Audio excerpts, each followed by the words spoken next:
ఈ లడ్డు కానీ ఉండ్రాయి కానీ ఏదైనా ఆయన ఎడం వైపు చేత్తో పట్టుకొని ఉంటాడు.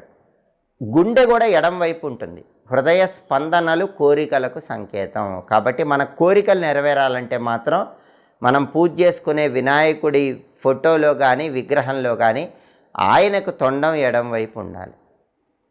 ఆయన విగ్రహంలో ఆయనకు తొండం ఎడం వైపు ఉంటే కనుక మనకు పూజ వల్ల అద్భుతమైన శుభ ఫలితాలు కలుగుతాయి. కాబట్టి 2025 ఆగస్టు 27 వినాయక చవితి సందర్భంగా, ఆ రోజు వినాయక చవితి బుధవారంతో కలిసి వచ్చింది కాబట్టి ఆకుపచ్చ రంగు వస్త్రాలు ధరించి పూజ చేసుకోండి.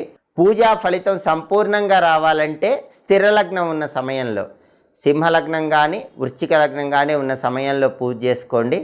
అదేవిధంగా ఆయన విగ్రహంలో ఆయనకి తొండం ఎడం వైపు ఉండేలాగా తీసుకొని విగ్రహానికి పూజ చేసుకోండి. సంవత్సరం మొత్తం వినాయకుడి అనుగ్రహానికి సులభంగా పాత్రలు కండి. ఎప్పటికప్పుడు